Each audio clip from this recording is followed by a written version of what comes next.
প্রতি বছরের মতো এবছরও অস্তিত্ব এডুকেশন ওয়েলফেয়ার সোসাইটির পরিচালনায় মুখ্য আহ্বায়ক ডোনা ডিকসনের উদ্যোগে পালিত হলো পবিত্র রাত বা হোলি নাইট। সামনে খ্রিস্টানদের বড়দিন, প্রভু যিশুর জন্মদিন।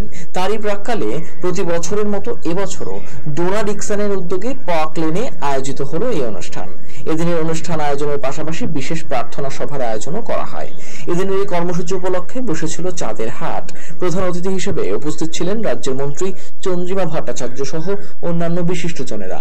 পাশাপাশি এদিন এলাকার প্রান্তিক মানুষের হাতে তুলে দেওয়া হয় শীত বস্ত্র, ছাত্রছাত্রীদের হাতে তুলে দেওয়া হয় শিক্ষা সামগ্রী।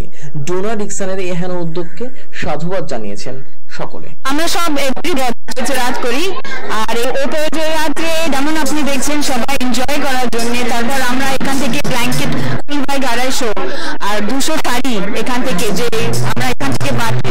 আর এই প্রোগ্রামটা আছে to enjoy, it's the birth of Jesus Christ. তো আমরা এখান থেকে স্প্রেড করে happiness, love and piece to all from here. সবাইকে বলবো ভেরি হ্যাপি নিউ ইয়ার, আর আপনার চ্যানেল 10 কেও very happy new year, and I hope that the new year has something good for each one of us. উদ্যোগ নেয় এবং সবাইকে নিয়ে এই ধরনের কর্মসূচি করে, মানুষের পাশে থাকে। মানুষের কি প্রয়োজন, সেই প্রয়োজনটাকে গুরুত্ব দিয়ে মানুষের পাশে থাকা, এটাই আমাদের মাননীয় মুখ্যমন্ত্রী সব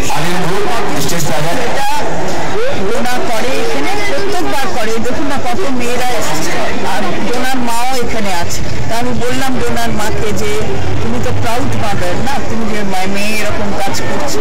সবাইকে নিয়ে করে, ডোনা একলা আমি বলবো না, তার সাথে একটা টিম না থাকলে পারে কিন্তু কোনো কাজ করা যায় না। আর এই টিমটা ভালো করে চালাতে পারে মেয়েরা, এটা অবশ্যই।